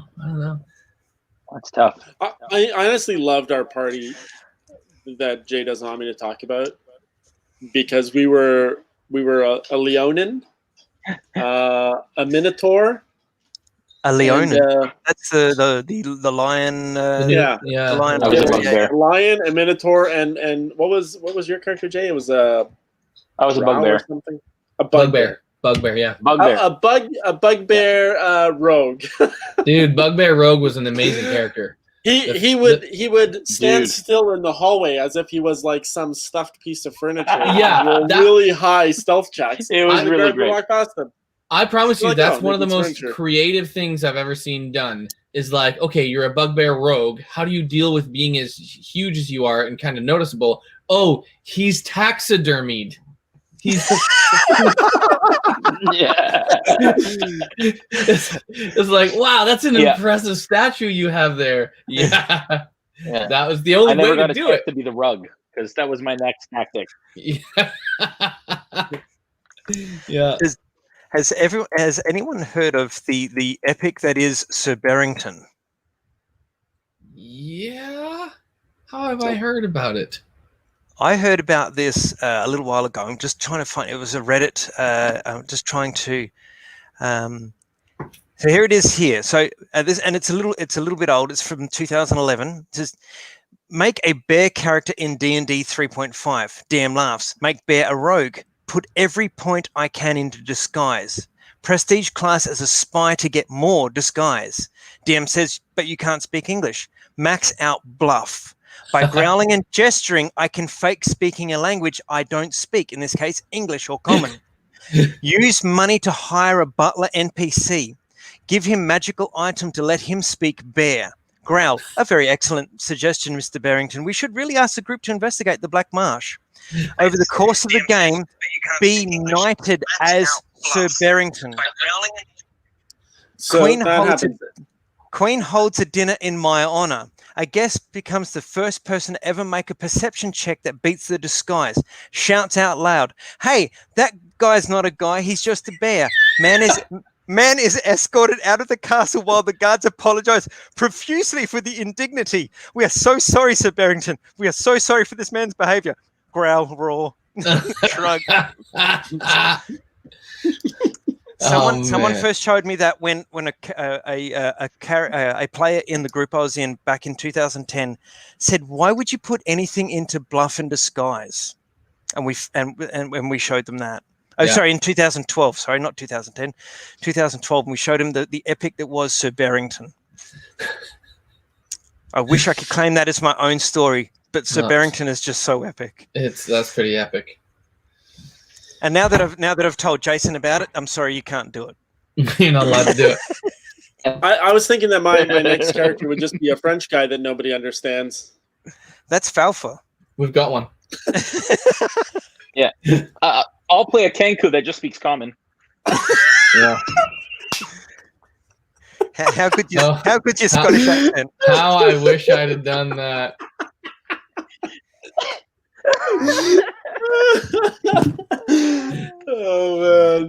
Oh man. So terrible. I got to admit though, is in this season of Tides of Wildemount, are we going to see Delroy, man? Delroy, are you playing the Delroy, mate? That was a blast. Actually, I was talking to Julian about that earlier. Funny.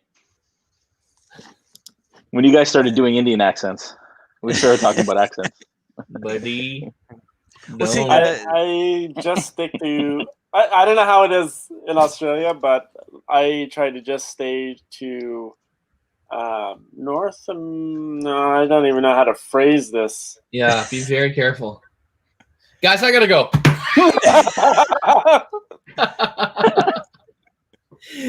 Before we make any real mistakes, let's not categorize them.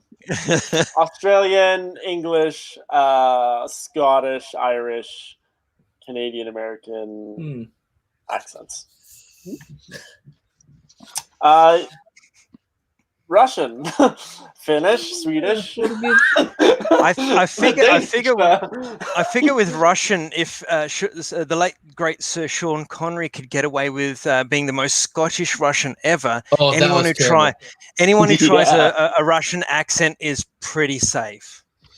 I agree with you, my friend. Like I have many other people who from Mother Russia and who are friends. Like very good.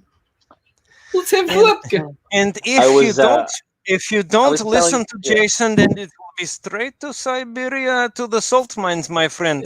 Let's see if 15 years in the salt mine softens you up at all and your insolence. I'm sorry, Jason. Please continue.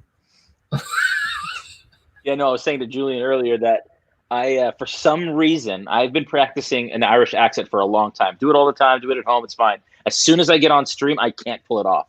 Inside baseball, Jamaican. Allison Page is supposed to have an Irish accent. I started into it, and it becomes Jamaican. You're Irish, and I can't do it. It's hilarious. I don't know. You did butcher my Canadian accent, but your Irish was much worse. That was bad. And honestly, I do it all the time at home. When practicing, I watch YouTube videos. I was so ready, and then for some reason, I hit a wall. Yeah. It's the Jamaican wall. Very strange. It's like with Discord. With Discord, I was very lucky that I was allowed to play in Scoob's game, and sorry about letting the bad guy in, guys, with Into the Mist, and Initia-Tea-ve was meant to be sort of based on Chiron, who's the maitre d' of the Continental in John Wick, and I'd been practicing this sort of Middle African accent for weeks in the car to and from work, getting it ready. Yes, we have you in room 302. And as soon as I get on camera, boom, can't do it. I have a problem mixing happens. accents. I can do a lot of them. I can do a lot, but mixing when somebody else is doing a different accent, that's what throws me off. I can't. It takes so much focus to stick to my accent when somebody else is doing a different one. Yeah, I mean, I know that you guys don't seem to have as much of a problem with that, but man, I struggle. For me, with accents, acting, and sort of getting outside the box with that sort of thing, with the core gaming group that I had when I was here in 97, 98 for university. I came down to Adelaide for university. I formed this great little core group of gamers, and then I went back home for a bit, came back down for 6 months, and the group had acquired 2 stage actors. And they're good. If you don't feel comfortable, don't do it, sort of thing. But they bought the game. They brought, and then so it was time for me to go, like, all right, let's push the envelope a little bit here. So that was a great inspiration, and also that sort of that kick off the cliff's edge to get into trying accents and that sort of thing, and knowing that if you do something wrong, it's just you're still practicing, rather than I give up, I can't do this sort of thing. Yeah, totally. Yeah, just keeping and at that's why, like, when it's just us, I think I feel a lot more free to experiment with that and practice it. But when we're on the stream, that's when I have to play it safe. I am always impressed at a DM's ability, not Jason's, but a DM's ability. No, I'm just kidding. I am impressed with Jay and Brandon and any DM who's like keeping multiple characters in mind through a storyline, and especially when they show up at the same place at the same time. Even tonight, like Yana was there.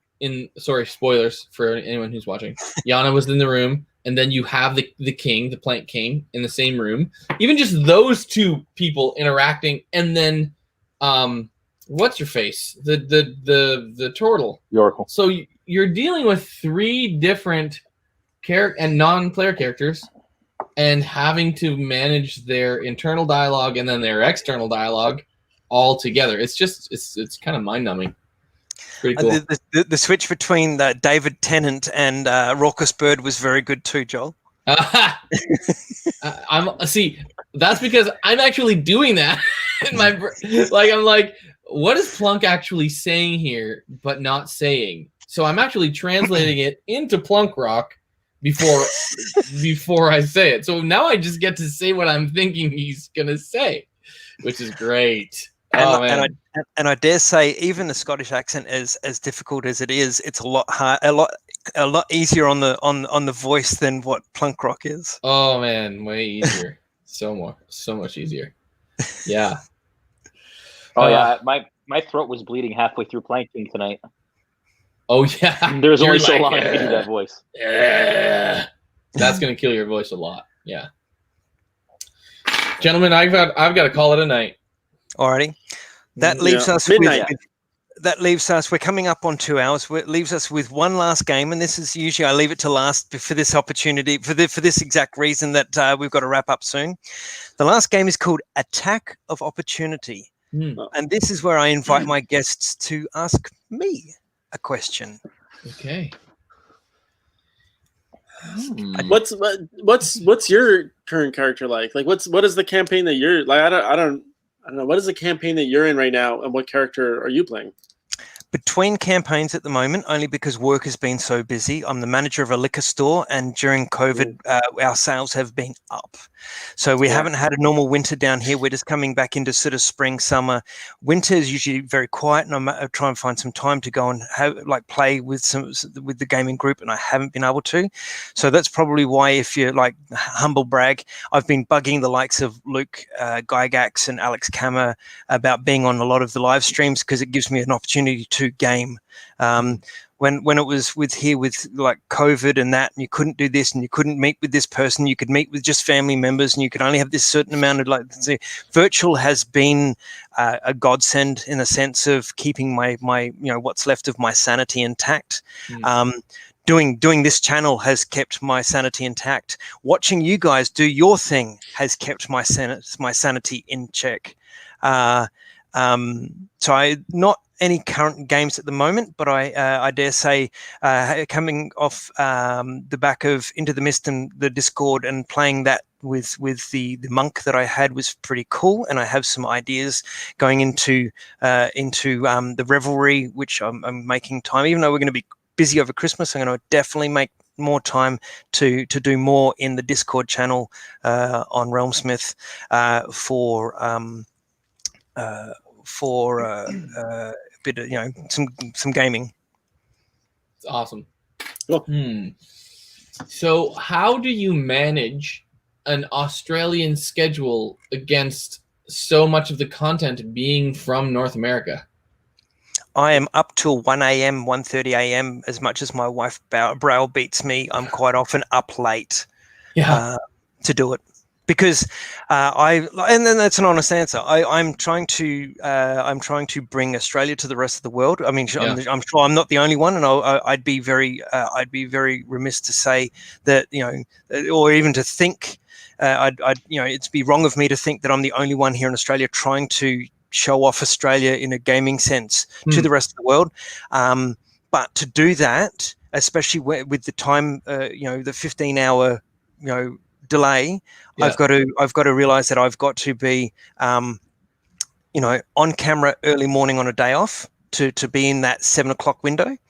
I've got to realize that if I want to talk to people or see stuff or get you as you guys are waking up in the morning, I've got to be on after midnight. And I've got to be active within your groups or Discord at those times too, because that's when most of it is. Now, with the Discord, with the Revelry, with the Vistani, people are in there 24/7. And I see that 18 hours a day. Like, I'll go out the back at work, I'll pull out the phone, I'll check the Discord app, and I'll see people in there. I'll be here on the computer at midnight, and I'll have Discord open, and I'll see activity in there. So there is a 24-hour presence, but the majority of it, because I mean, again, for the RealmSmith fan base, you guys operate on a North American continent time frame. So to make interactions, I've got to be on that time frame. Wow. Well, thank you for that commitment. That's pretty amazing, man. It's pretty crazy. Show me your berries. Hey, show me your. My question is, there's my berries. You've been such a huge support. You've been such a huge supporter of what we do at RealmSmith, and just really kind of yelling it to the hills, and we're so greatly appreciative. And we always like to hear feedback about what kind of people love. And I guess my question is, of all the things that RealmSmith does and has done, what has been the most impactful for you? I would say the interaction. Now, that's a multifaceted answer, and it's an answer that's an easy answer, but it's also a heartfelt answer. It's an answer that I can look to behind the screen. I can look to Players Table. I can look to Mr. Gregory and Joel in the break while you guys are off running and grabbing. And Joel steps up and does questions off the comments in Twitch. Discord is a genius stroke. That having the Vistani, having the Revelry, that interaction. Into the Mists just recently, where the guys are in the Vistani camp and you've said to them, go and interact on Discord with everyone. That was brilliant. I had, as my character, I had a brilliant interaction with Brandon as Sterling. That was brilliant. Like I played this monk that had come from a Saharan savannah sort of thing, what world I hadn't even got to yet. But he had this whole idea of being the way of the elements, that everything was balance. You had to find balance. And I had this great dialogue with Brandon about finding balance, and that Sterling had to find his balance. And Brandon came back with a couple of things, and I said, you have found your way to find your balance. Now you must continue on that way, whichever that way is. That is your way. And that interaction, that open interaction between not only DM, not only the guys and girls, the cast, the back of house guys. I've had some brilliant conversations with Shadster, with Sidafar, with Jasfal, with Ziff. Everyone is approachable, and I think that's the key. Meaningful content with meaningful interaction. And that is an overarching answer, and it is an easy answer, but it is the answer. It is the best answer. It is the best way that you can present a complete package for someone to view. I mean, I wouldn't have known that Julian had an Extra Life 24-hour stream a couple of weekends ago, if not for the fact from RealmSmith. So I jumped in and I watched when I could, because I wanted to. I don't have a lot of money. I threw him a couple of bucks as a first donor, and I threw him a couple of bucks right at the end of it as the last donor. It wasn't a lot. It was a couple of bucks. But I was there because he's part of this group, and there's interaction not only from you guys on camera to people watching, but the mods in the chat are not like, you will keep it PG, you will not do that. Granted, you have to do that. There are points where you have to step in and with the stick and go, no, that's wrong, that's enough. But more often than not, the mods and the guys and girls behind the scenes are laughing at the jokes, laughing with the guys and girls watching.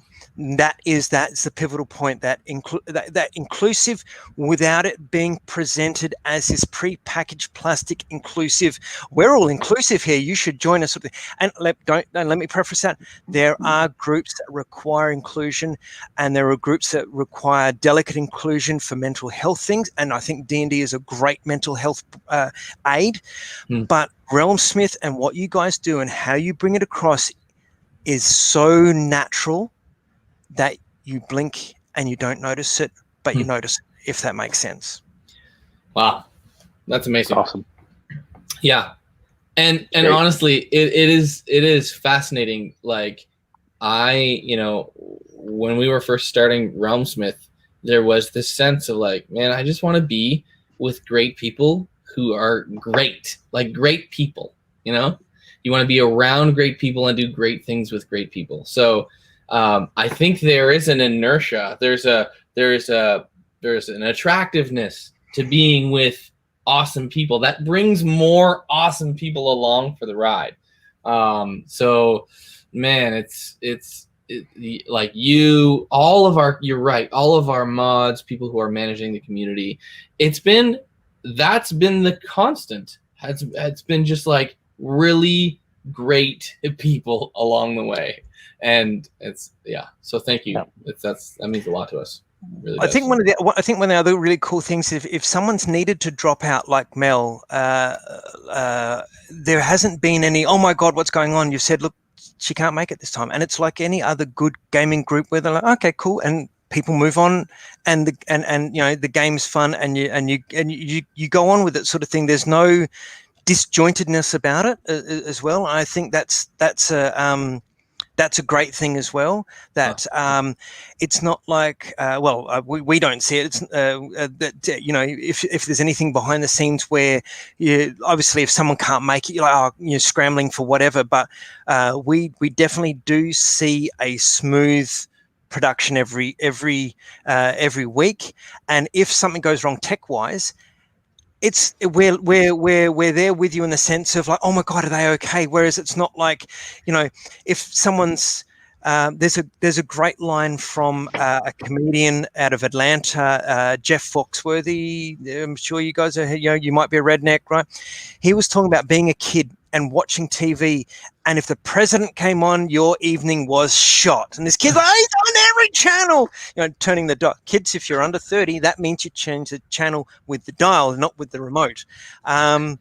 It was a thing where, like, we've seen you guys have tech trouble. We've sat patiently and waited. And people can prove me wrong. They can point out, I have never seen anyone in the chat when something goes wrong tech-wise go, that's it, I'm never watching this again. Hand on my heart, I have not seen that. I'm just waiting for the comments to come up now. It's a joke. I have not seen that. So, and I think one of the things that works with is that interaction. Something goes wrong on TV, people change channel. Something goes wrong tech-wise with you guys, we'll sit, we'll chat, we'll wait. In the background, we'll see one of the mods say, "Oh my God, this," or something, and they're into the mist. There was comments about, "Oh, Strahd's come for you, look out," sort of thing. That sort of thing. That community feeling that you guys have set up through interaction and genuine, heartfelt camaraderie works in your favor, where you don't have people jump off the stream for something else. Huh. It's cool, man. Super cool. But yeah, cool. Alrighty, I can put all my notes over here. Yeah, thanks so much for having us coming in on, and for all of your support. Jason's a big support. Oh. Yeah, thanks for letting me crash. I was gonna say. No, that's right. My brain after sessions, I'm usually numb all year.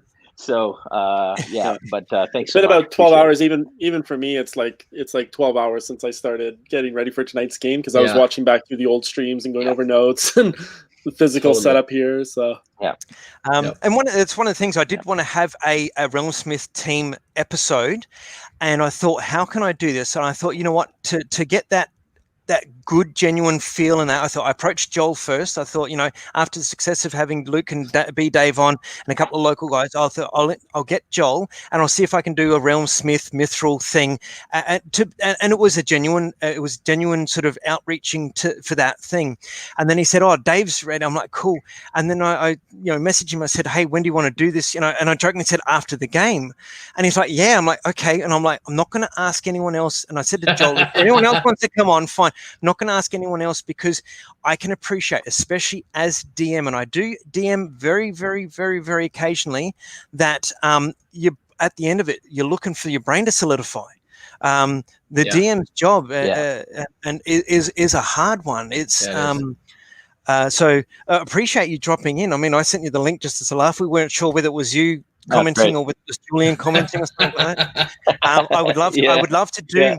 I can have up to 10 people on here. I would love to do a more extended RealmSmith episode. Sure. That would be great. Yeah, it would be fun. I will give you a sort of a little teaser to think of. January 26th is Australia Day. And I have been talking to Casey Rift, who has helped back of house with Autumn Revel, and I've come up with an idea of doing a couple of live streamed games on Australia Day. January 26th. Cool. January 26th. So I'm not asking now. I'm just saying, if you're not doing anything that day, keep it in mind. It may work, it may not work. We've got Christmas and New Year's between that to sort out, and that is genuinely a busy time. So I'll just see that little idea there for you. Thank you. I will think about it. I like it. Thank you. Yeah.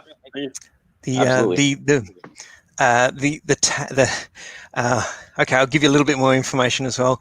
An idea that I had was, and like I said, I very rarely DM, and I was going to look to run a game on stream and call it the Southern Hemisphere's Worst DM Presents. I'm in. So we'll leave it on that. We'll leave it on that. Thank you very much. It has been a blast. Joel, thank you very much for that. David, thank you for coming. Jason, thank you for crashing. Everyone watching, thank you so much. I love doing Antipodean D20. I do 3 mornings a week from the kitchen at work because it literally keeps me sane during retail life and COVID. And I appreciate everyone's feedback, and I appreciate everyone for what they do. Thank you very much. Now I will do my to end this. I'll do this. You don't need to do anything. We can do that after. But I will end with my good morning, good afternoon, good evening. This is Heath. This is the Antipodean D20. Wherever you are in the world, have a great day. If you're a shift worker, fantastic. If you're not a shift worker and it's 2 a.m., go to bed. Cheers.